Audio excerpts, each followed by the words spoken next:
welcome to the first of a series of webinars on Pakistan in the industrial sector and Article 6 of the Paris Agreement. My name is Allison Sterling. I'm a senior advisor at the UNEP Copenhagen Climate Center, and I'll be the host today. I would like to introduce our first speaker, Mr. Denis Machnik, who's my colleague here at the UNEP Copenhagen Climate Center, and he'll be giving an overview of the SPARK program, which we are all a part of, and an overview also of Article 6 and how Article 6 can be used in Pakistan. Yes, thank you, Allison, and good morning. Welcome to the participants. My name is Denis Machnik. I work as a senior advisor carbon markets at UNEP Copenhagen Climate Center, and today I'm starting the round of presentations with brief introduction of the SPARK program and the international perspective on Article 6. For many participants today, this might not be something new. You might already be rather proficient in the topic, but others might not be yet so familiar with all the words and concepts. So for the next 10 minutes, I would like to either introduce you to the basics or give you a quick refresher of what we are addressing with our work. For that, I would like to set the scene and start with carbon markets and Article 6 of the Paris Agreement. So for the concept of carbon markets, what's here depicted is the general approach of the voluntary carbon market. It doesn't matter where greenhouse gas emissions reductions are achieved. Early carbon markets therefore aimed at reducing greenhouse gas emissions where it made the most economical sense. In carbon market approaches, emission reductions are achieved against a baseline scenario in either a climate mitigation project or program. Here it's called a green project in my figure. The emission reductions achieved can then be traded internationally and, for example, be used by a factory somewhere else in the world against their climate targets. That's basic concept in a carbon market approach.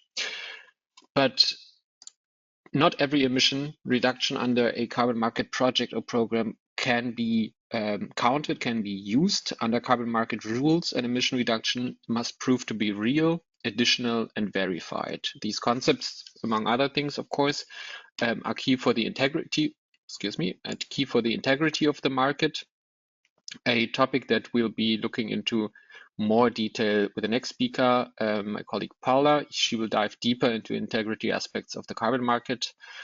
Let us for now take a look at the bigger framework, the international climate treaties and Article 6 of the Paris Agreement. So these international climate treaties, they have quite a long history by now, starting from 1992 and the establishment of the convention. These treaties have several objectives they are aiming at, but their main goal is to, of course, limit the global increase in average temperature. The most well-known agreements are probably, in that sense, the Kyoto Protocol from 1997 and the Paris Agreement from 2015. To actually limit the global increase in average temperature, we have quite a toolbox in front of us. There are several carbon market tools, so to say, in this toolbox. One of them is the compliance carbon markets. That's compliance carbon market. That's a top-down regulated approach in which, in limiting greenhouse gas emissions, private sector entities whose emissions are regulated under a compliant approach or compliance market must mostly buy emission allowances, and the total number of greenhouse gas emissions is capped in this market. It's also often called a cap and trade system, where the number of allowances available in the market is limited. The companies under such approach are obligated to buy allowances for the greenhouse gas emissions, and examples for this are for the big EU emission trading system or the Chinese emission trading system. Several domestic approaches around the world are also well known by now. The VCM, on the other hand, is a purely voluntary system and not regulated by any central authority. The market is driven by demand mostly, and that demand is generated by the private sector who want to offset or by other individuals that want to contribute to international climate action. And examples, I think, for most well-known are standards such as the CDM, the Clean Development Mechanism under the Kyoto Protocol, or the Gold Standard, or the VCS from BERA. There are several VCM projects registered in Pakistan, so I believe many of the participants actually are well familiar with the VCM. The Article 6 of the Paris Agreement now opens kind of a new chapter of international carbon markets and introduces two new approaches to mechanisms, which are called Article 6.2 and Article 6.4 of the Paris Agreement. And it's quite important to understand how these are linked to carbon markets and how it links to international climate change mitigation under the Paris Agreement, because under the Paris Agreement, all countries now have nationally determined contributions. These are the climate mitigation and adaptation goals of each country. We'll be looking only at the mitigation part today. And Article 6 provides a mechanism for parties to meet their NDCs through cooperative approaches, in a sense, carbon trading. Cooperative approaches can reduce global cost of meeting NDCs by more than 50% is assumed. And one important term to remember here is ITMOs. We'll be using this term very frequently, very often. It's short for internationally transferred mitigation outcomes. And ITMOs are measured in units of greenhouse gas emission reductions or removals, and they differ from other kind of carbon credits that we know or have known in the past quite a bit, because they may be authorized for use by other parties towards their NDC or for other international mitigation purposes, such as the use in the voluntary carbon market, meaning that the use of the ITMO, the authorization process, is new and quite important for any Article 6 project. Looking into the two mechanisms that I have mentioned, ITMOs can be generated under the Article 6.2 mechanism, also often called a framework. It provides the basis and guidance for countries to engage in bilateral cooperation towards achieving their NDCs, their respective NDCs.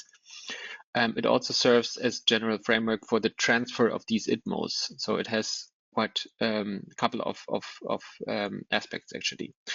So although these bilateral agreements are actually between two countries or parties to the UNFCCC, the mechanism under Article 6.2 allows also the private sector to participate and to actually contribute to international climate action under the Paris Agreement.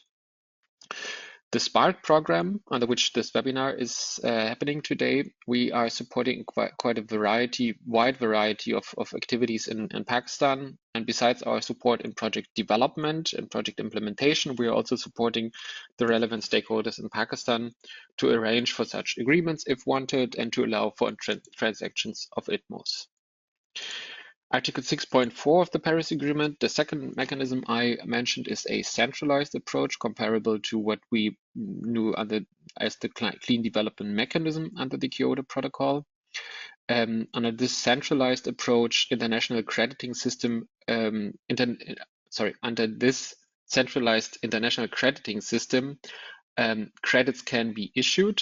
And the mechanism, there's a central mechanism, and that is overseen by the United Nations Framework Convention on Climate Change, by the Secretariat.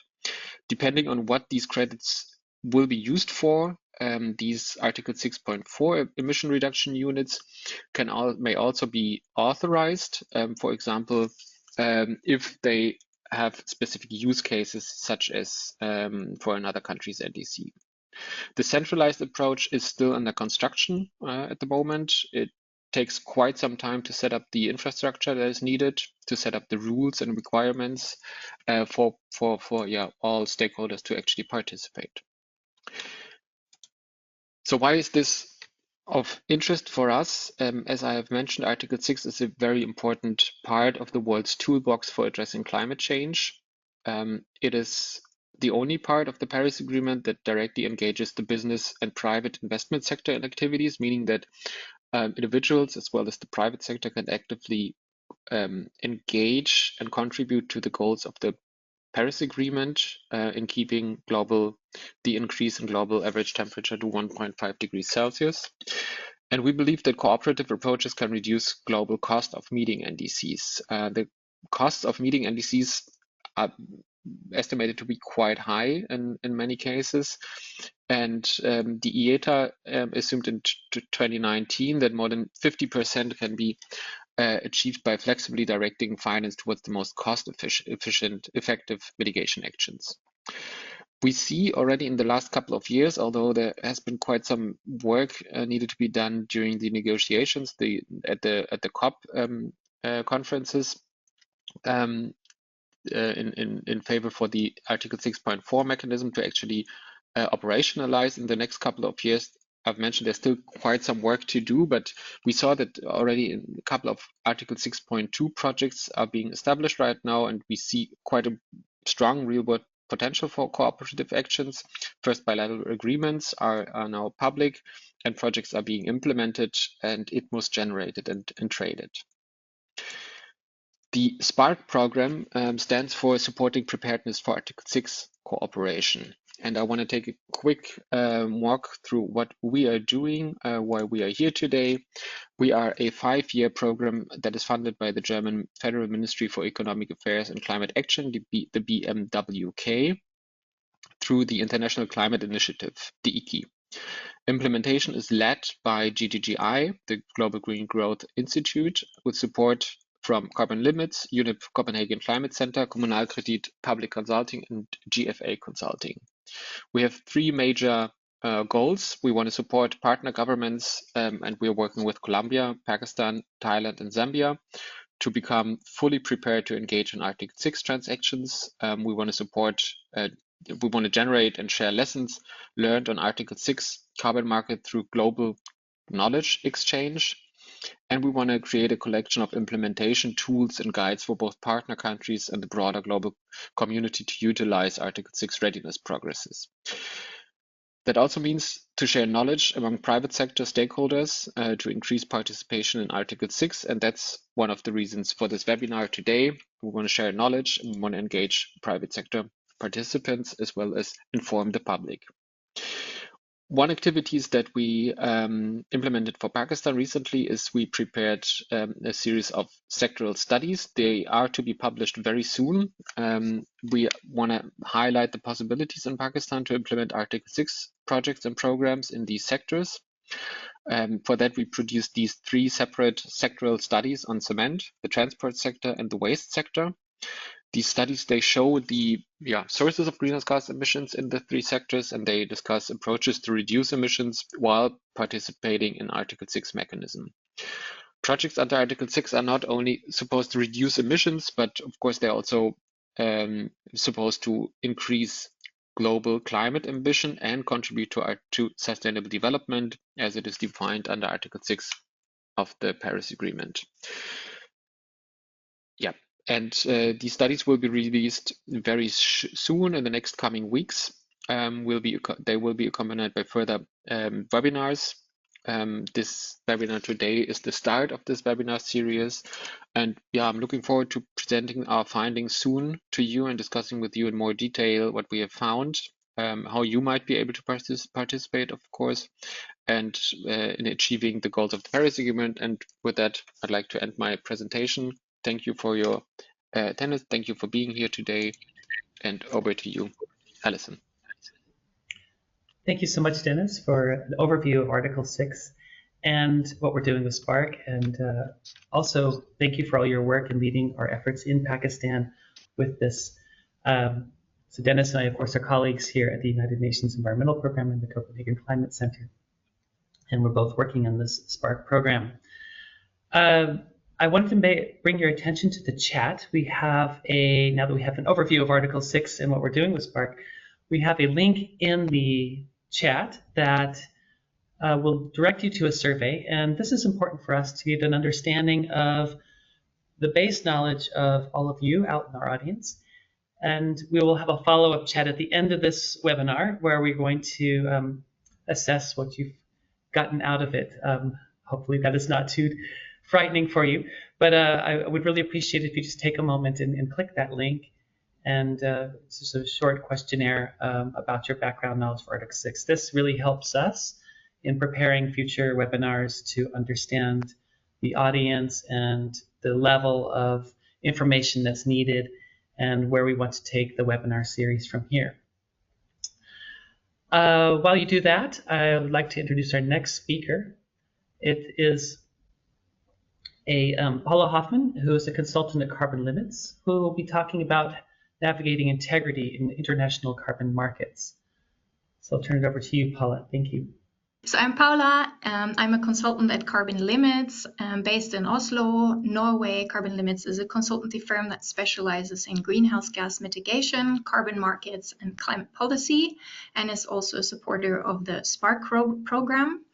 And my area of expertise includes carbon pricing and carbon markets. And today I will speak about environmental integrity in the context of international carbon markets, why it matters, and how it may be navigated, especially by project developers. The generation of carbon credits can be viewed as a contribution to climate change mitigation, and as my colleague Denis already mentioned, the central idea behind the use is that it can substitute for a buyer greenhouse gas reductions that he or she or they would usually have made on their own. But for this to be true, the world must at least be as well off when using a carbon credit as it would have been in the absence by reducing one's own carbon footprint.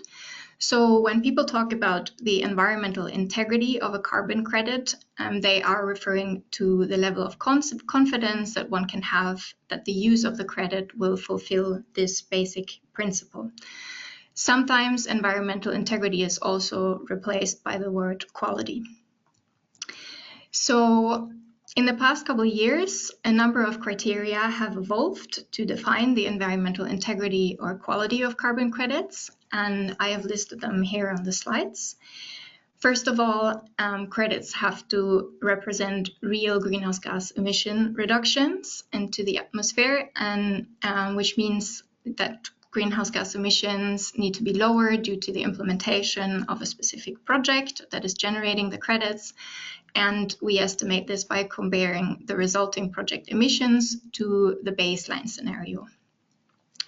Also, carbon credits need to be conservatively generated, which means that emissions reductions achieved should be quantified robustly and conservatively with reliable science-based measurement approaches. And for this, we use quantification methodologies such as those developed under the CDM or independent crediting mechanisms such as gold standard or the VCS.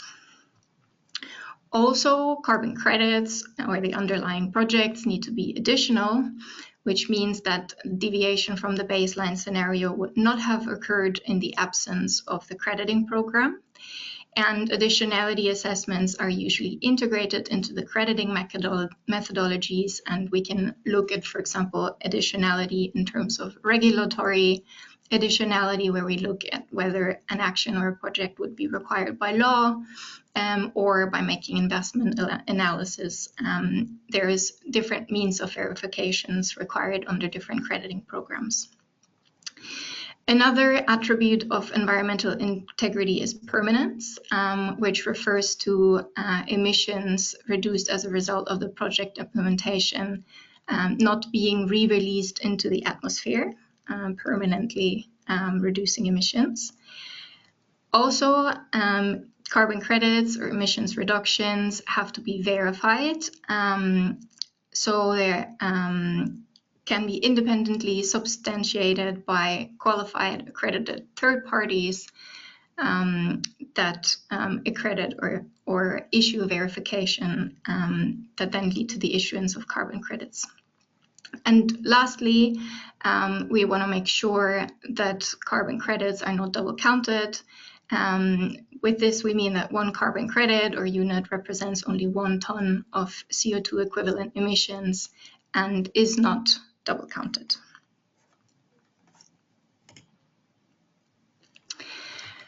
So just as a quick reminder, it was already mentioned in previous presentations that we have different types of carbon crediting mechanisms in international carbon markets at the moment. They were created with the intention to ensure quality of carbon credits, and we can distinguish between international crediting mechanisms, which are governed by international treaties such as the Paris Agreement, and independent crediting mechanisms, which are administered by private and independent third-party organizations. They're often non-governmental organizations, and as we heard before, they mostly cater to the demand-driven voluntary carbon markets. Then we can have crediting mechanisms at the regional, national, or subnational level. Those are usually governed by the respective jurisdictional legislature and administered by governments. And we have the bilateral crediting mechanisms, such as the joint crediting mechanisms. They are just governed by two entities and can vary in their complexity and formality. Now, all these types of crediting mechanisms that I just mentioned, international, independent, regional, bilateral, they have their own standards that set criteria for the environmental integrity of carbon offset credits. However, especially among the independent crediting mechanisms, which are not governed by any national regulation or international treaties, but have been created kind of bottom up by setting the standards themselves, there can be differences in the approaches used by these crediting mechanisms to address the quality criteria. And therefore, many market observers believe that these crediting mechanisms can also have maybe a mixed track record of ensuring the environmental integrity of carbon credits. This is due to many factors. First of all, it is not always straightforward to measure all of these quality criteria. But for this reason, in the past couple of years, there have been several initiatives and rating agencies emerging to strengthen the integrity of carbon credits issued by these independent crediting mechanisms. And what these initiatives and rating agencies basically do is that they assess carbon crediting programs such as Gold Standard or VCS and their quantification methodologies that govern the implementation of specific projects and the projects themselves against quality indicators. So example of these are, for example, the Integrity Council for the Voluntary Carbon Market, short ICVCM. The ICVCM has developed the so-called core carbon principles, which is a set of principles aiming to set a global benchmark to ensure integrity in the voluntary carbon market. And these quality benchmark, these quality indicators against which they rate the carbon crediting programs or assess and quantification methodologies, they resemble a lot the criteria I mentioned previously that have been emerging to establish environmental integrity. So, for example, they look at governance, where they look at the transparency or robust independent third-party validation, verification, much related to the attribute of verification, verified emissions reduction, but also at additionality and permanence and robust quantification, so conservative quantification and double counting. Then there are other rating agencies such as Calix Global, B0, or Silvera, and these agencies, they look less at crediting programs and methodologies, but rather they're rating specific projects. They are more oriented towards the buyer side and have established their own assessment framework by which they rate the project activities in terms of environmental integrity. And why this is interesting also for project developers, because one could think this is mainly for the information of those interested in buying credits or making sure that these are of environmental integrity and comparing different credits. But for project developers, this can also have relevance because these findings can be used to also design projects that are to be implemented in ways that avoid specific integrity risks that are associated with not meeting the environmental integrity criteria. So, the environmental integrity of carbon credits as I said, speaks about the actual climate benefit of a mitigation or a project. So for project developers specifically, this is of course important, but there are now also other reasons why environmental integrity matters. And these are very recent developments, meaning that in recent years, higher quality, so environmental integrity, is also starting to mean higher prices in the market that one can achieve for carbon credits. Price has not always been a good indicator of greenhouse gas integrity in international carbon markets, and for many years, rating agencies such as the previously mentioned CALIX, they have found highly rated carbon credits and those that pull premium for characteristics that were unrelated to quality. For example, if projects are in specific sectors, they were able to achieve higher prices.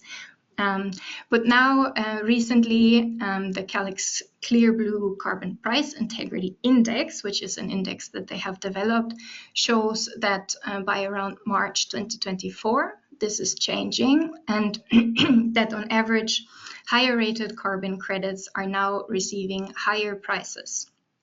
So as of February 2025, the index shows that Tier 1 credits, which are those that are receiving the highest CALIX ratings, so are of the highest quality, have commanded a 24% price premium over Tier 2 credits, which are those receiving B ratings, so lower integrity ratings.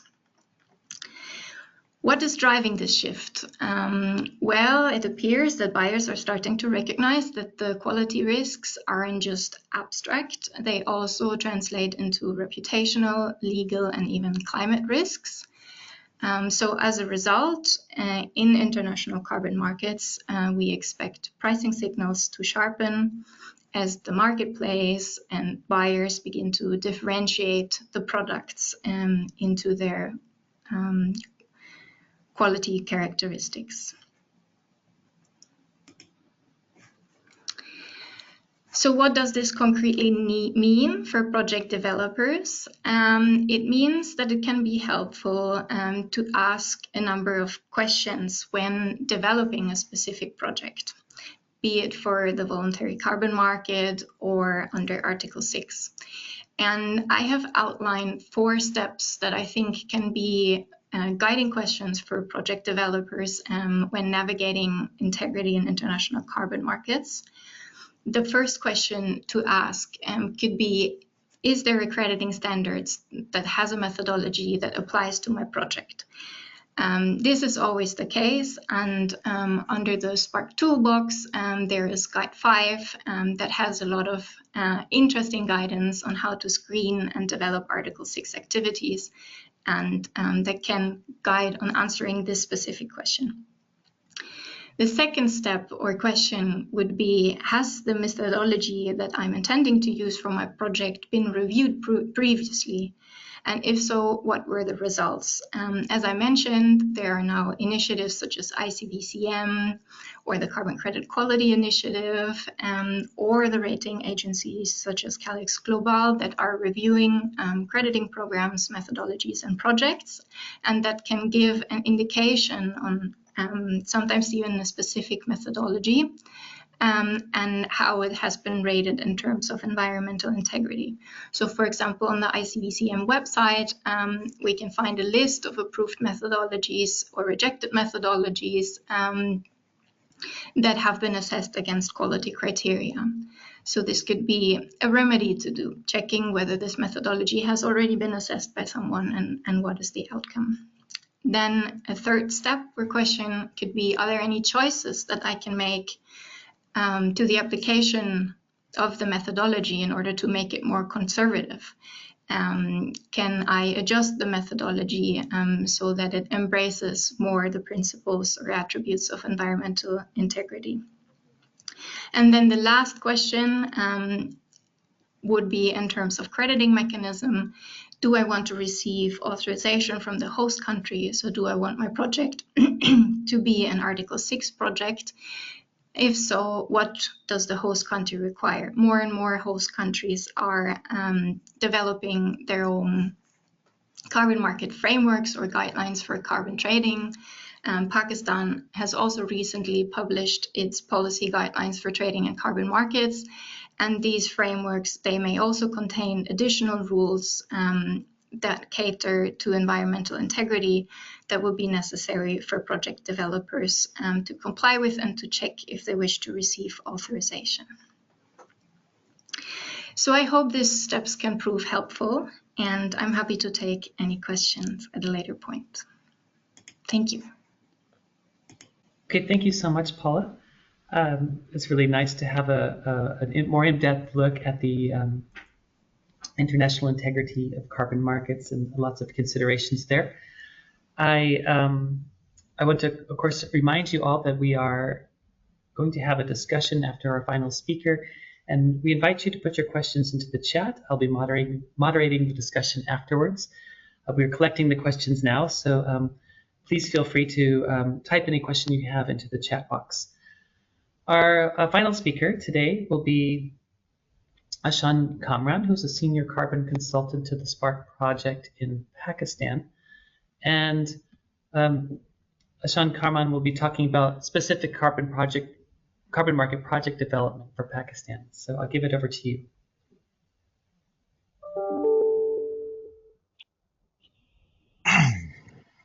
Hi, how's it going, everyone? Thank you for having me. So my name's Ahsan Kamran. I'm based out of Pakistan. I'm a senior consultant for the Spark program, and I would like to run you guys through what a project entails and what sort of steps there are for project development. All right, let me just run through things It now. looks good, yes. All right, thank you. So when we look at a carbon credit, the first thing we have to see is how is it calculated. The most common way to calculate a carbon credit is the base gas is carbon dioxide. So 1 ton of carbon dioxide reduced is 1 carbon credit. But there are other greenhouse gases which are much deadlier. So for instance, methane is 21 times deadlier than carbon dioxide.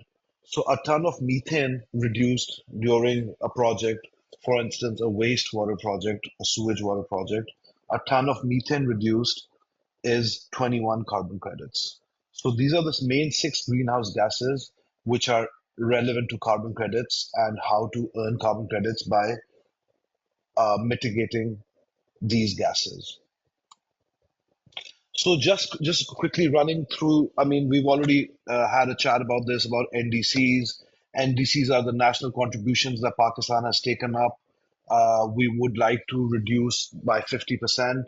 Of that, 15% is unconditional that Pakistan as a country has to reduce their emissions, but 35% is conditional, which means that they can reduce emissions through international finance or technology transfer, which means that when we create Article 6 credits, we can export them out to international buyers as ITMOs. And even that will help reduce Pakistan's NDCs because there is a percentage of fees which will be kept by Pakistan government, which will directly reduce Pakistan's NDCs.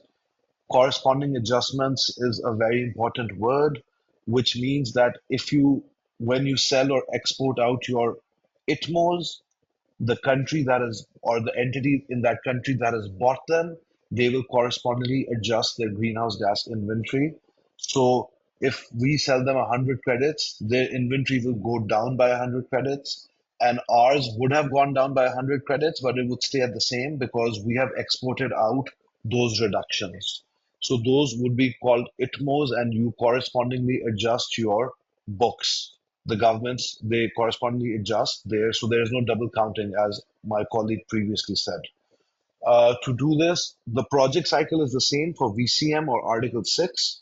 There are some country buyers who actually request that you create the project in VCM and then convert it into an Article 6 project. And for that, you will need to get a letter of authorization from the Ministry of Climate Change. The Ministry of Climate Change in Pakistan is at the moment finalizing its rules for its carbon policy. Once that is done, then you can apply for a letter of authorization. These are the fees that are being set. So 5% of your credits will directly be deducted and used for the NDCs. 12% of your net revenues then will be paid to the government once you ask for authorization for the ITMOs, and 6% of those will go to the province where the project is, and 6% will go to the government with a 1% administrative cost. So the fee structure is very reasonable comparative to other nations. If you can see, if we're charging 18% and it's a $15, an ITMO will be priced very high at $15. So 18% of $15 is about $2.7 in fees, which is pretty reasonable comparative to other country fees, which are in the $5 range. So this creates incentives for international investors to set up projects in Pakistan and invest in Pakistan also. These are some of the areas where projects can be developed, from transportation to construction, energy distribution, energy demand. The main idea is that the project should be aligned with Pakistan's NDCs, and Pakistan's NDCs, if you guys read them, allows for energy, for transport, for waste, for energy efficiency, and so on, for projects to apply for LOAs. This is a typical project cycle. So what you need to remember is that you need to apply for project registration with a certain standard, like Vera or Gold Standard or 6.4 even, when it's ready, while the project is in concept stage. Once the project has achieved COD and it has taken off, it's very difficult to prove that you require the carbon credits. You have to show the need for carbon credits for the project to take off. So as you can see, the activity, I'll run you through this: data collection. Then there's the PDD preparation. The PDD is like let's say the mother document, which you need to register with a certain standard. And while you're doing that, you can apply for your LOA to the Ministry of Climate Change. Once you create the PDD and you send it to a standard, you need to get a validation done, which means that you hire a third-party auditor accredited by that standard, who comes in and validates your PDD, that, oh, the project is actually there, what it says in the PDD is true, the site is there, the people are there. And after validation, the project auditor sends the validation report to the standard, and you achieve registration. Achieving registration is the first big goal. Once you have achieved registration, then for a year, your project starts and performs and does the reductions. After a year, you call the same auditor or another auditor accredited by the standard for a verification. What that means is that you claim you will have monitoring reports, which we'll talk about in your PDD, how you will monitor the project. So you can claim that, okay, I reduced 30,000 tons this year. The verifier, the auditor, or you call them a VVB or a DOE, they've got multiple different names, but they're auditors basically. They're going to come in and they're going to verify your reports. In industrial projects, it's very easy. You just look at the meters, the energy efficiency, how much energy you've made or how much gas you've produced, and it's very easy. It's a little more difficult in community-based or forestry projects because they can't count each tree if you've planted forests. So once the verifier verifies your reductions, they send a verification report to the standard. Once the standard accepts the verification report, they give you an issuance invoice because you have to pay a certain fee per credit to the standard. Once you pay that, your credits get issued and they go into your account. And then the next step starts of finding a buyer, doing their KYC, seeing if the buyer wants to do a forward contract or a spot contract. We'll get to that. But for project registration, there are a few things which are very important. The first is a baseline. Baseline means the difference between your project and what the norm is. For instance, in Pakistan, the most of the grid, electricity grid, runs on coal and oil. So if you set up renewable energy, you say you're doing something different than the baseline. But for instance, if there's a country, XYZ country, which the baseline is renewables and most of the country runs on renewables, then if you set up a renewable project, that is nothing different to the baseline, nothing different to whatever is happening at the moment. And then you are not creating any difference, so you do not get any credits.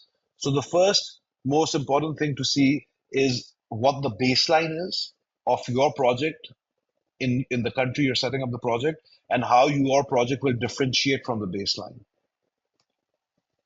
The second concept is the additionality concept, which my colleague spoke about earlier also. Additionality means that the project would not have taken off without the carbon credits. Because if the project is already very profitable, for instance, then it becomes a case that you are doing this for your pocket. You're not doing this to be green or to be different, because there is so much profit in the project. And it's a business decision. It's not a decision to go green, it's a decision to earn money. And if you cannot prove that, for instance, some countries have tariffs for renewables where they guarantee a percentage of profit. So if you have guarantee percentage of profit you have, then it's not additional because you're already making money. So the financial additionality is very important to prove in your financial model. And then it has to be that it's not a business as usual case. So this is where a lot of integrity issues have come in the past, and that's why rules are more stringent now. You can also show different other barriers other than financial barriers. You can show social barriers, that this is socially a new kind of project. You can show technology barriers, that this is the first time this kind of technology, even though it is a little profitable, this is the first time this kind of technology is being set up in the country. So each standard has its own tools of analyzing and calculating additionality, but additionality is one of the most important concepts of a project, which you need to be aware of. And again, this again starts with the same concept that if the project has already been commissioned and been running for 2 years, then why do you need the carbon credits now? So you can't get them now because it was already profitable. That's why you started doing the project. So that's another point of additionality, that you have to show prior consideration that during project setup that we require these carbon credits or our project would not be additional. Hence, we cannot implement the project.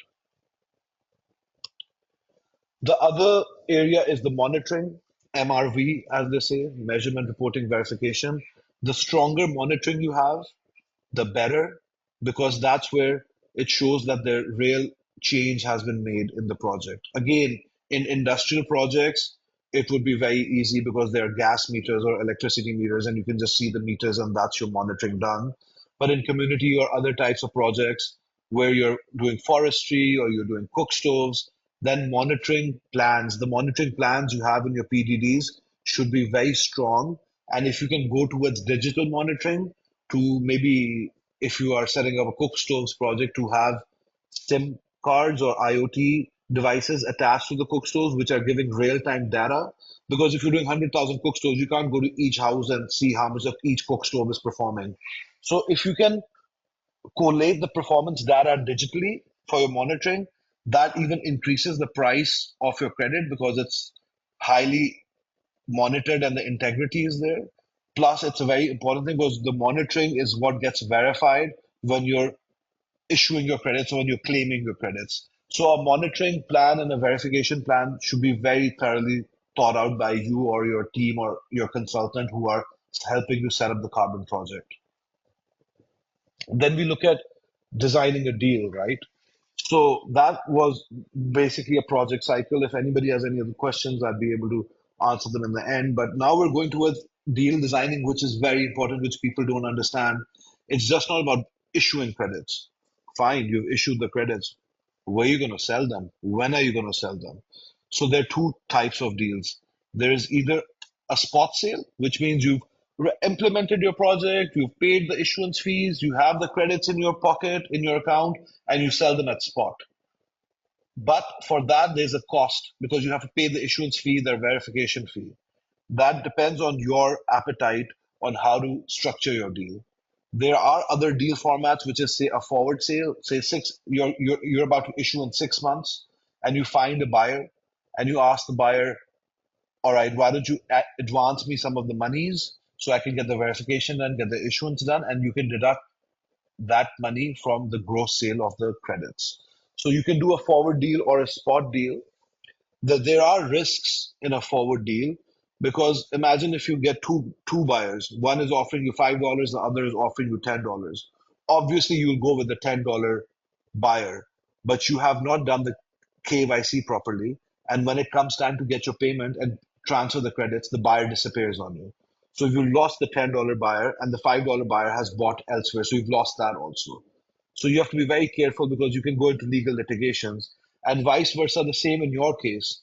If you forward, say, 100,000 credits to a buyer and say, all right, in 6 months, I'm going to give you the delivery, but then your project starts operating or there's an issue with your machinery or your technology, and for 6 months, your project does not reduce emissions and earn carbon credits, that buyer will still be expecting $100,000 at the end of 100,000 credits at the end of the year. So you might then need to go to the market and buy credits and pay that buyer. So you have to be very careful when you're designing how to sell, when to sell, whom to sell, what the right times are to sell. I mean, there have been cases in projects where we have sat on projects for a couple of years and not issued or verified, and then verified the whole package after 4 years together and issued and sold. So you have to be very careful what the market trend is and what the pricing trend is going on also. This is just a typical project that Spark is doing, just to give you an idea of what different kind of projects are. This is a land gas recovery project at a landfill in Lahore. Different project ideas could be, again, this is a transport project, which we've made different pins or mains, mitigation action information notes. So we made different types and to see what different kind of projects are out there. So this is a transport project with solarization. This is a 5 megawatt HPP in KP province, hydro-based, another landfill site in Peshawar in KP province. So landfill projects are pretty decent because there's methane coming out of it. So that's 21 times more. So a small project could deliver big reductions also. Changing of brick kilns is another project. And of course, you should look into projects which are community based. Whatever, how much ever benefit you're giving to the local community and how much ever equitable sharing you're doing with the local community, the integrity and the quality of the project increases with that also. Biogas projects in households. Punjab is doing an animal biogas project at the moment. We know you can do household gas projects also from organic waste. Cook stove projects, where you give free cook stoves, so it reduces forestation and they're insulated, so they use less wood, and hence you create less smoke and less emissions. Of course, mangroves, one of the uh, big projects in Pakistan was the Indus Delta one, which put Pakistan on the map. Mangroves sequester a lot of carbon. So there are two types of projects now. There's avoidance, where you say, all right, we've set up renewable energy, so we're avoiding burning oil. Or there's removal. Removals is when you actually remove carbon dioxide. So in forestation and mangroves, in cases like this where you're absorbing carbon dioxide, removal credits are priced much higher than avoidance credits. So if you were to choose between the two type of projects, a removal project should be prioritized if you can do that. Then there's industrial, on the industrial side, there's switching fuels in a cement company, using more limestone and doing fuel switches and ideas like that. So these are the sort of projects and project cycles which you can expect to go through. If anybody else has any questions, please let us know at the end of this presentation. Thank you. Thank you so much, Ahsan. At this point, I would like to invite all of our speakers to turn on their cameras. And we've had a few questions that I would like to ask you from our chat and some of my own. Before we get to that, I would like to invite our audience to complete a follow-up survey now that we've had 3 very interesting presentations from our speakers. And so if you just take a moment during the question and answer to go through those, and you're also welcome to wait till after the Q&A to fill that out, but or during it is fine also. I think I think we'll first, a first question I think will go to Denis. One of the viewers has asked how does the criteria consider the situation for or when a credit of renewable energy that's done in Pakistan, for example, is bought by a person or company in Europe or I guess anywhere else in the world. And what would this mean for the Pakistani electricity consumers that will no longer have the chance to be CO2 neutral because the value of that CO2 credit has been sold off to another country? And I think I'd like to expand that question a little bit. Just maybe you can broaden it and talk about some of the strategies and best practices for host countries that are selling credits in using Article 6 to promote low carbon development. Yes, yeah, sure. Thank you, Allison. Starting with the first question, that's actually one of the aspects we wanted to avoid by introducing this concept of authorization of credits and the correspondingly adjust for these emissions when a country is reporting to the UNFCCC. The example you just gave, Allison, might not be the most critical one. Allison, could you maybe mute yourself? I have an echo. Thank you.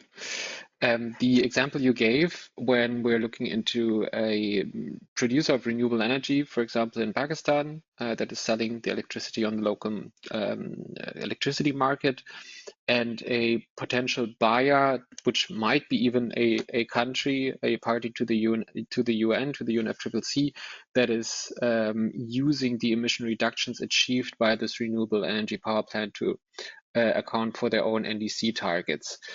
This is not the example that we must in any way avoid. What we need to avoid while we introduce the authorization process and the corresponding adjustment of emission reporting is that we want to avoid two countries to claim the same emission reductions as their own success. So this is what in Article 6.2 that I have presented is known under the concept of corresponding adjustments. If a company from Pakistan, renewable energy company, for example, is producing electricity and is registering this project under Article 6.2 and is actually applying for an authorization of credits, and this is granted, and these ITMOs are then exported to another country that is counting these emission reductions against their NDC, then we need to be very aware that not two parties are actually accounting these emission reductions. If this is happening, if a consumer in Pakistan is using that power as renewable energy and another country is accounting the emission reductions in their NDC, still should be avoided, but this question is as old as other carbon market approaches and the CDM and the gold standards. We still have this scenario all the time, actually, to be honest. But I think very important here is when we're talking about the same accounting structure that is given by the UN, where we are trying under the Paris Agreement to progressively account for all emissions in the world, we need to be very precise with emission mitigation success and with all the emissions. Therefore, only one party should account for an emission reduction. And coming to the second question, the best practices for host countries, you said. So one risk that is always discussed is the risk of overselling mitigation outcomes. Maybe one step back. So a country is defining their NDC and is reporting these NDCs in a 5-year cycle to the UN. These NDCs define their mitigation targets, and they normally distinguish between an unconditional part and a conditional part, meaning that an unconditional part of the target will be implemented by the country no matter what, and a conditional part will be implemented under the condition that X is provided: support, financial support, technological support, and so on and so forth. So a country must actually know, or should actually know, in what kind of parts of the NDC this project is actually happening. The Article 6 projects that they are implementing is actually happening. It can be quite complicated to actually monitor and track all the emissions and all the emission reductions that are happening within the country's own border, because it needs a quite elaborate MRV system to identify all the emission sources and to identify the potential mitigation actions and to properly account for these mitigation outcomes. And one risk is that a country cannot properly see all the emissions that are occurring, compare them with the Article 6 projects that are implemented and might produce ITMOs, which then are exported. And there's a real risk of overselling credits, meaning that a country will not be able to achieve their own targets anymore because they're actually exporting or authorizing too many ITMOs. That's a real risk a country must address early on. What is often proposed internationally is that a country should, which is another best practice, that a country should differentiate between what is low-hanging fruits and what is high-hanging fruits in project development and project implementation, meaning that what projects, maybe the low-hanging fruits I can implement myself and use against my targets, my NDC targets, and what are high-hanging fruits, so rather hard to implement project types, technologies, where I would actually ask for international support, may it be financial support via buying ITMOs, for example. So this is another good practice that is discussed in the market. Okay, thanks for that, Denis. I think that helps clarify that it actually gets pretty complicated in terms of the strategy of developing projects within the context of the national goals outlined in the NDC. So it's something to keep in mind. And I want to thank the viewer who submitted that question. I think the next question would be for Paula. One of our viewers is interested to know a little bit more about suitable standards that are used for the power sector in carbon crediting. So this is actually a great question to maybe highlight again. The last slide on which I finished with are the steps for project developers when deciding on their methodologies and the selection of the methodologies and when trying to make sure that the project complies with environmental integrity. These steps can also be very helpful when trying to find out which are the best crediting programs, methodologies from a standard. And I want to remind of the first step, which was to generally find an applicable methodology. In this case, we're talking about the power sector. And then the second step to actually see what are the crediting programs and methodologies that have already been rated by initiatives such as ICBCM. So what my recommendation would be, without now being able to kind of mention specific methodologies, would for somebody to check out the ICBCM website. ICBCM has looked at, I think, a number of methodologies for the power sector and approved some of them, for example, from the gold standard from VCS, and maybe quickly look through these different types of methodologies. Also very helpful is the website from the CCQI initiative, Carbon Credit Quality Initiative. They have on their website very detailed assessments of different methodologies, including from the power sector, from standards such as VCS or gold standard, where one can find more details on how these methodologies comply with the environmental integrity attributes. Thank you so much, Paula, for that clarification and expanding into more detail into that aspect. I think it's very helpful. A next question then will be for Ahsan. Ahsan, there was a question about how long does the typical contract period last for the sale of carbon credits. I think they make a note that the duration of the contract will determine the feasibility of the project, so it's really important. And I agree with that, but maybe you could talk about how long does this project cycle typically last? And I want to ask another follow-up on that, because there was another question about validation. And is that a prerequisite to have the project already on the ground, or is it a validation of the mitigation activity design document and the proposed sites for the project? So perhaps you'd like to address those. Sure. So the first thing about the contract period, so there's a differentiation, right? A contract period to sell carbon credits is between the buyer and the seller. So you can say, all right, I'll sell you the vintages from 25 to 28. That's the contract. If you're discussing about the ERPA, the emission reduction purchase agreement, that could be for one credit on spot, or that could be for the entire project cycle's credit earnings. That's the contract. But I think what the viewers might be more interested in is the crediting period. So how long a project can earn carbon credits. So mostly in some standards, every standard has a different allowance of a crediting period. The average is 10 years. So from the start of the project, for 10 years, you can earn carbon credits. There are some standards which allow you to have a 7-year crediting period, but then you have to renew it, means that you have to submit an updated PDD, a project change, and go through that whole cycle, and then you can renew your project crediting period. For forestry projects, because in forestry, the crediting starts when you achieve a certain size of your tree or your plant, because that's when it's sequestering.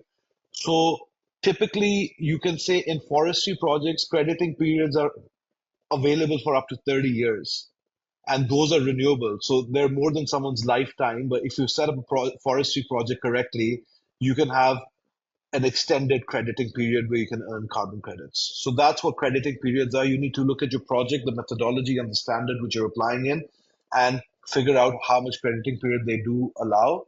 But a typical one would be for 10 years, say for renewables or the power sector. The second stage is the validation part. No, your project does not need to be up and running, but yes, there will be site visits, there will be interviews with the project proponents, the owners. The validation is more about checking the progress of the project and what you have claimed in your PDD. So it's a validation of your project document, where they will come in and look at your financial models, they will come in and look at your input documents, the duties you have paid, how much it cost. For instance, if it's a renewable project, what your tariff selection with the government is, if you're exporting to the government, if you're using the energy yourself, then what was the cost of energy before you started using this captive energy? So the validation is sort of the validation of the project proponents and the project design itself, not of that the project is up and running. That sort of is covered during the verification, because once you call for verification, that means that the project successfully started operations and has started reducing emissions. So that's verification. But at a validation point, your project could not have achieved its operations yet, but the validation can still take place. Yeah, thank you for that, Ahsan. I think that helps clarify things a little bit more about the project cycle and how that works. I'd like to go to Denis again. And the question is about Article 6.2 and the trading there. And the viewer wants to know if Pakistan has any bilateral agreements already with any countries, because they note that, of course, Article 6.2 requires a cooperative agreement with a different country. And regarding the follow-up here regarding the corresponding adjustments and the concept of pre-authorization, does the government of Pakistan intend to issue binding authorization to mitigate this policy or political risk with, I'm assuming, with a different country? Thank you, Allison. So maybe, Ahsan, you can also come in, being a little closer to the ministry than I am. To my knowledge, there's no bilateral agreement as of yet. And sorry, could you maybe repeat the second part of the question? Yeah, it's more about the, maybe this is probably more for Ahsan, but more about the intent, and does the government of Pakistan intend to issue binding authorization to kind of mitigate this political risk? I think it's in a larger sense like how the process works with ITMOs and how that agreement is set up between two countries. I think let's expand that question out to there. So the first question about G2Gs, and there's a third thing which I would actually like to suggest also. The first thing is the G2Gs. Pakistan launched its carbon trading policy at COP in Baku. Pakistan has had many side meetings with different buyer countries. And I can confirm that Pakistan is in discussions with multiple buyer countries, where we hope that by the end of the year, we should at least have our MOUs in place to go towards final binding G2Gs.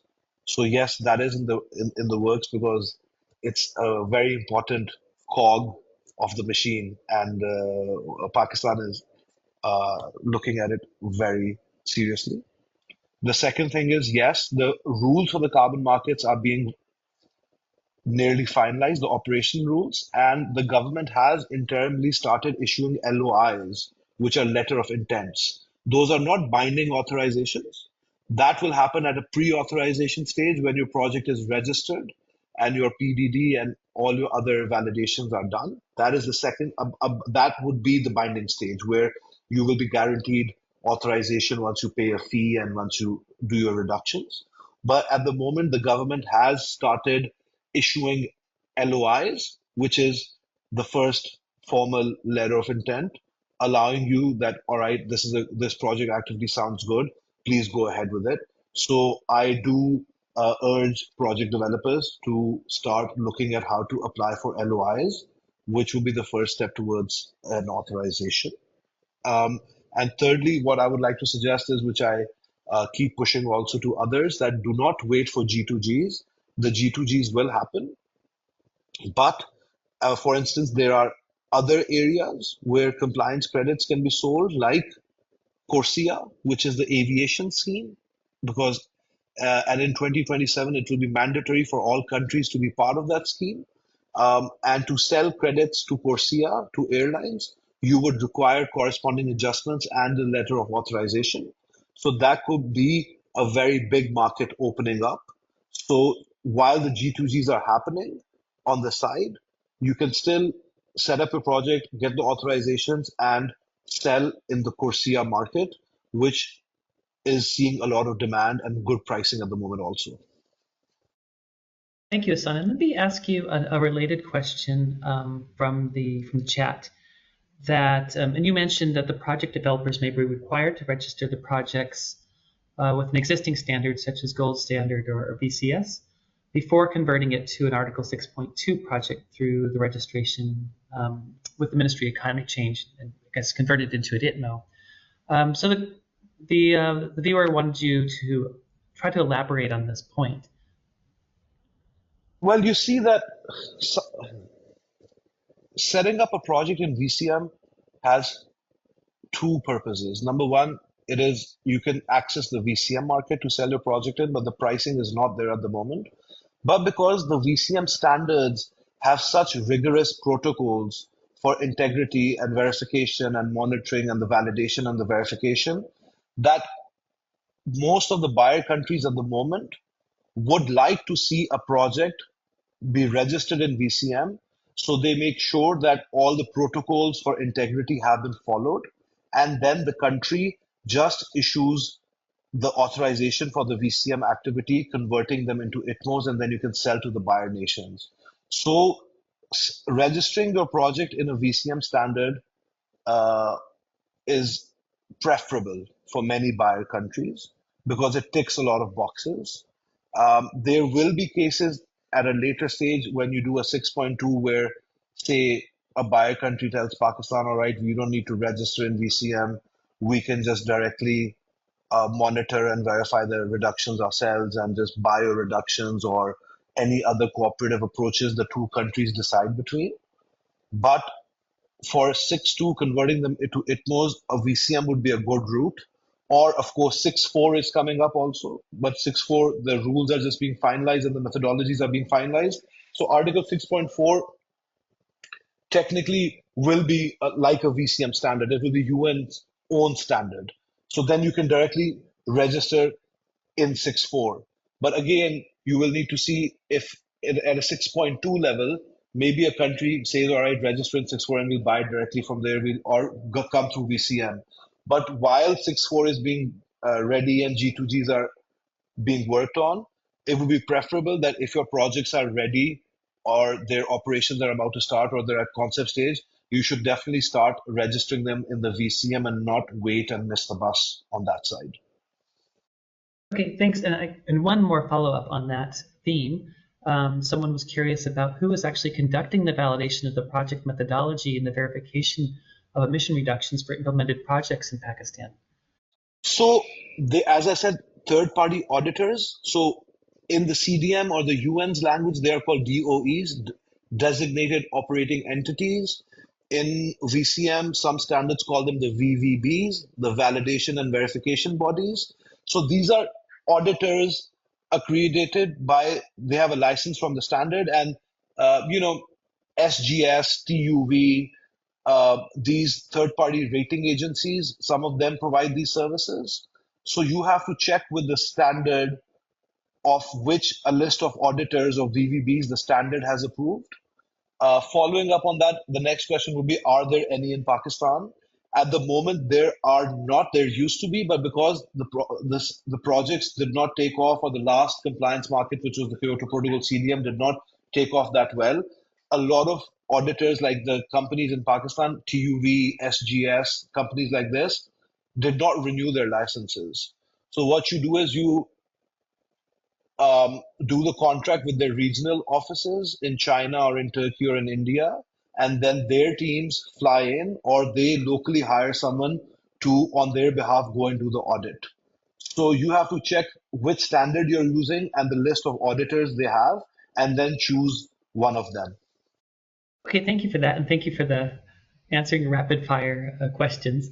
I'm going to go to Paula. We have a question for you. And the question is, there's currently an ongoing consumer-driven rush for solar power in Pakistan, and there's this introduction of decentralized energy systems in Pakistan's energy landscape. And with the consumers going off-grid, was it possible for the Pakistani government to claim carbon credits for such off-grid projects? Maybe I just have to give like a little disqualifier in the beginning. I'm not a power sector expert. And not super familiar with Pakistan's power sector. But I think it relates back to the general rules of environmental integrity and the attributes that I described during my presentation, that basically if a project that is to be implemented, such as the one given in this example, meets the criteria, such as that emissions are real, they are conservatively quantified, they are additional. I think additionality is a very important aspect here. They are permanent, they're verified, not double counted, then such projects can create carbon credits. And it would require a very thorough analysis of the specific project to be implemented against these attributes and against other requirements under the specific crediting program or methodology to establish whether crediting would be possible and whether such crediting could be called of high quality or environmental integrity. And I think in the power sector, a lot of the methodologies that have been assessed by initiatives such as ICVCM have been scrutinized. Principles such as additionality, where you look at the regional or the policy-specific context in the country and see the developments within the power sector. These type of analysis are very important for going forward with these types of projects. That would be my answer, but maybe Ahsan has some more region-specific insights where somebody else can. Yeah, before we go to Ahsan, I could just sort of ask a little bit of a follow-up and clarification. If it's consumer-driven, would that make a challenge for it to be considered additional? And then we can go to Ahsan after your comments there. Consumer-driven, I'm struggling a little bit with the term. What does it mean in this context? I think in that sense, it's just individual consumers in buying, say, home solar kits or something like this.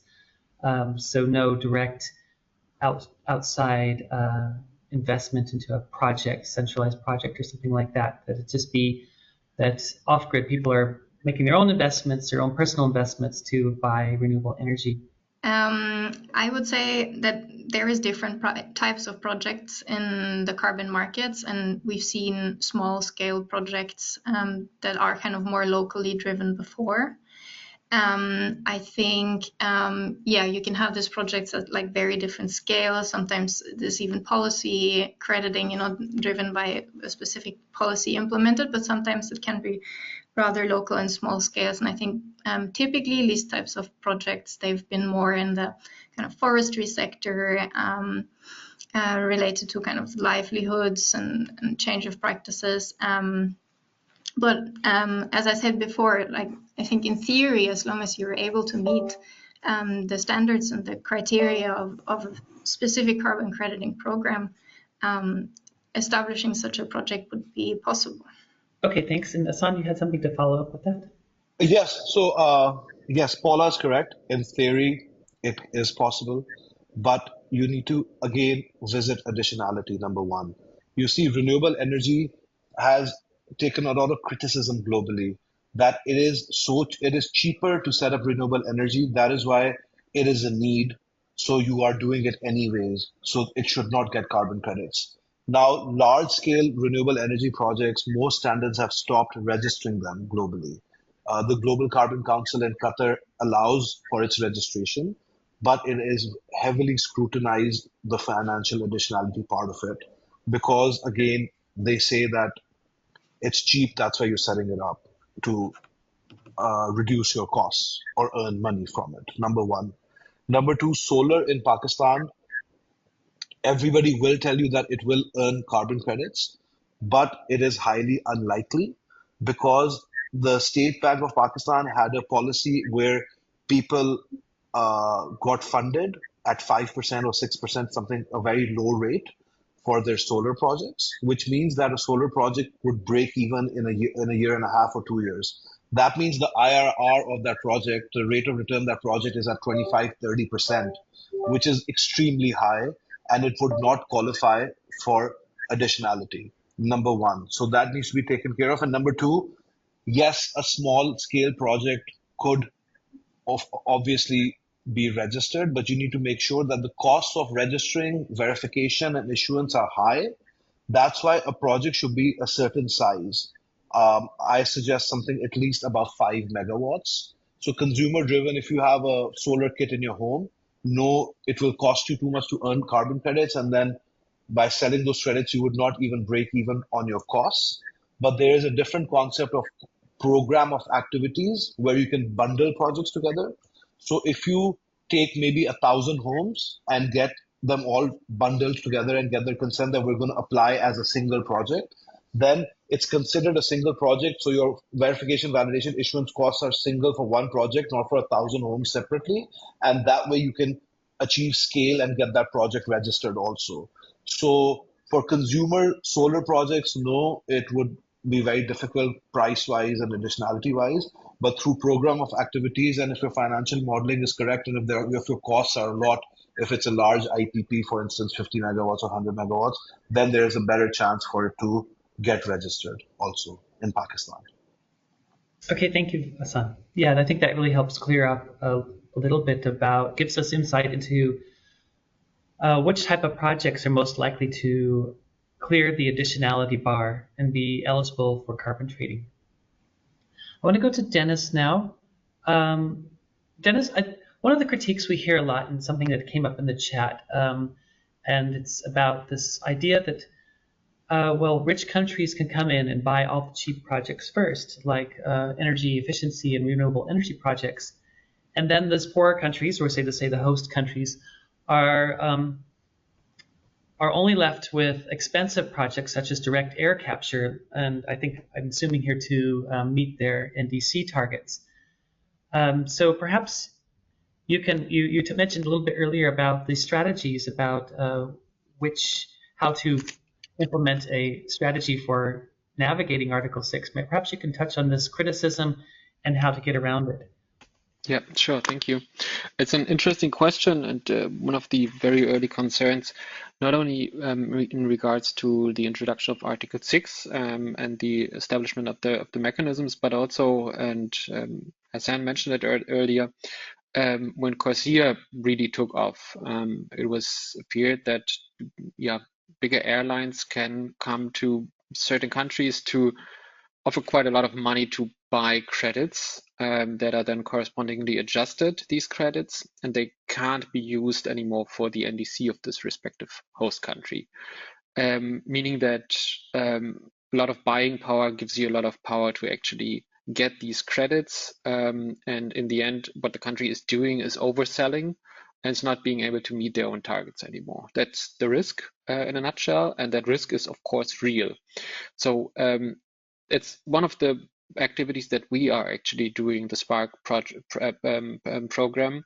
What we are trying to do is support the countries that we are working with to make informed and good decisions, to know about their own emissions, to set up, having the knowledge and the capacities to set up an MRV system to actually monitor and track emissions, as well as know the potential mitigation reduction sources, and what that means if Article 6 credits or credits from the BCM are correspondingly adjusted and are then sold internationally. That knowledge must be based on data, on informed decisions, and these countries can only then make these decisions. And what I've already mentioned, so there should be at least the differentiation between high-hanging and low-hanging fruits, and countries should at best define sectors in which they're actually anticipating or supporting the implementation of projects that will register under Article 6 and where credits might be traded internationally via ITMOs. And if these sectors are defined and communicated to the public, this is not only gives some certainty to the countries and also to potential buyers, but it also gives certainty, of course, to those companies that want to participate in Article 6, that want to invest in countries. They have clarity that these sectors, these project types or sectors will be supported in the long run. And yeah, that's something we would recommend. Okay, thank you for that. I hope that clears up, because that is also a very common critique, and it's a concern, of course, with carbon markets in general. This is also one of the goals of Spark, is to help and to assist host countries in developing a framework and strategy for navigating carbon markets so that these issues are abated to some extent. I'd like to go to Paula now. And there's a lot of questions, Paula. Maybe you can talk about the giving some more examples of the types of ways credits can be generated. For example, in the energy efficiency sector, there's also a question about can methane and methane reduction credits be used in the carbon market and converted to CO2 equivalent, and how would that work? And so perhaps you can talk about, beyond the power sector, other types of ways that we can create projects that mitigate carbon. Yeah, sure. So if I understand correctly, this question relates a little bit to how do I develop a project?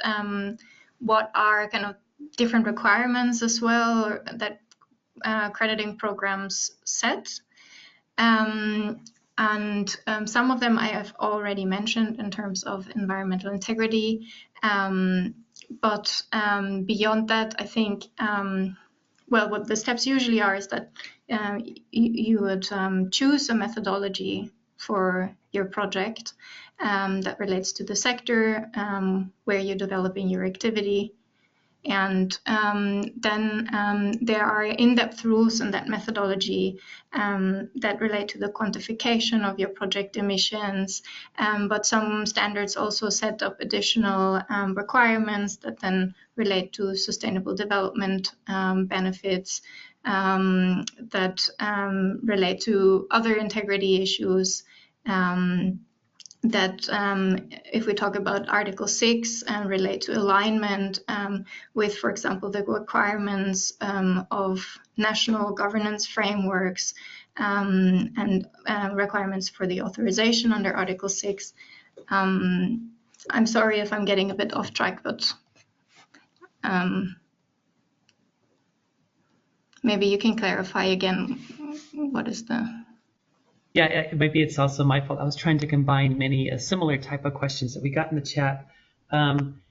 Questions specifically asking about how integrity can work for example, energy efficiency in buildings or methane reductions and trading those type of credits. Can that work? There was questions about I think some of these land use verification and using satellite remote sensing. So I think they're all falling under in my view, the question of integrity. And maybe perhaps you could elaborate on some examples of how integrity is shaped by different types of projects. Okay, yeah, so let me, for example, give an example from the land use sector or forestry sector. So if we talk about the attribute conservative, for example, then a methodology, when you would like to establish your project, you pick a methodology, and then a methodology would guide you through kind of the process of, first of all, maybe delineating your project area using technologies like remote sensing or satellites. And then later on, it provides specific rules for the quantification. So if you want to know what conservativeness is about, then you would, if it is the land use sector, you would look at different techniques for measurements, for monitoring. You would consider default factors such as default values, specific measurement techniques. All of that kind of plays into the attribute of conservativeness. And if you use the correct approaches, the conservative approaches, then you end up with conservatively quantified emissions reductions that lead to carbon credits that represent real outcomes. And the similar applies for other sectors as well. But here, of course, then your parameters are different. The parameters and the techniques are different for a land use project as opposed to one in the power sector. But basically, these quantification rules and the methodologies, they provide guidance on how to measure and establish emission reductions in carbon dioxide. If you look at the land use sector, you can also have, for example, non-CO2 emissions that you're measuring, and then usually these programs or the rules they provide for conversion factors. These conversion factors, they also need to be conservative, so there are specific guidelines for that. This is a little bit how it plays out in practice, and most of it, and that's why it's super important to pick a methodology maybe that has already been assessed or where you feel that it complies with these criteria, because these guidelines are set out in the methodologies and at the program level rules. Yeah, thanks for that. Thanks for that clarification. I think the take home is that, of course, there are a lot of project-specific methodologies, and there are a lot of options for climate mitigation and carbon reductions that count for carbon credits. But then there are these general principles such as conservatism and additionality and verification, all these things you've mentioned in your presentation that apply across the board to any project, and they look a little bit different for each of the different types of projects depending on the methodologies, but those principles are still in place. And I think that helps us clarify that a lot for our viewers. One final question, and I'll give this to you, Ahsan. There was a question from one of our viewers, kind of where are we now? So as Pakistan develops this Article 6 participation strategy, what are the critical gaps in technical readiness that industries should prioritize addressing first? And how might, they talk about remote sensing technologies here about bridging these gaps. I think there are a few questions about remote sensing in there, but you can touch on that you want. But I just wanted to ask about the technical readiness and in terms of reporting and verification systems for sectors like cement or forestry, where these type of emissions monitoring has traditionally been very challenging. So I guess it's more of a readiness question, and you can touch on these two sectors, cement and forestry, and if the readiness, if you really want to get into Article 6, you should read Pakistan's NDCs. The NDC 3.0 is coming up, and it will be published soon. So your project for an Article 6 and to get the right price and to get the letter of authorization, it should align with Pakistan's NDC policies. At the moment, waste is a big sector. So you can look at landfills, waste capture areas. You can look at integrated landfills, compost, MRF facilities. You can do something like that. Transport is a big area. Pakistan's smog issue is huge also, especially in Punjab. So you can start looking at projects. So they don't need to be crazily new technologies. I mean, just electrifying your fleet of cars or rickshaws or buses could be a great project. And of course, energy efficiency also. Um, Other than that, there are removal concepts now, which could be Article 6 or just deviating slightly from Article 6. Even in VCM, they could get good pricing, which is things like biochar and enhanced rock weathering, which are removals. So my suggestion would be definitely for avoidance projects, look towards Pakistan's NDCs and see what technologies are missing so you can bring them to Pakistan, or what kind of projects are missing. And for removals, you can do Article 6 or VCM. And those are interesting technologies which are just upcoming, like biochar. You need the right technology to make the biochar, or enhanced rock weathering. You need to grind basalt rock when it rains because it absorbs carbon dioxide. So look towards how to remove carbon dioxide as a priority, and then look towards how to avoid carbon dioxide or other gases. So that would be my recommendation. And of course, digital sensing, remote sensing, the more real and more, as Paula said, the more real and more verifiable your measuring is, the better it is for a buyer, because buyers are very scared to buy, as you call them, junk credits or not verified credits. Because for buyers, integral credits are very, very important for high quality buyers who pay you high pricing. So in forestry, I mean, there are now many startups which have started, um, doing satellite imaging and on ground using their apps and verifying methane. And for rice cultivation, also, I've heard of this startup which is looking at reducing methane levels when you are producing rice in agriculture. So digital sensing, remote sensing, that is the way forward. So you are on the right track. So technology wise, avoidance, removals, and on the MRV side, the more real-time data you can get, the better it is for you. So look towards that, please. Okay, and thank you for that, and thank you for bringing us up to where we are on the threshold of the carbon market in Pakistan. So this brings us to the end of our webinar. See, we're a little bit over time, so thank you all for sticking with us. We had a lot of questions in the chat that we didn't get to, but we really appreciate them, and we'll definitely use them as input to develop our future seminars, which are going to be more sector specific. So please stay tuned for those. We will be sending out announcements about when the future seminars will be. Also, as Denis mentioned, we have some sectoral studies coming out for Pakistan. Those will be released very soon.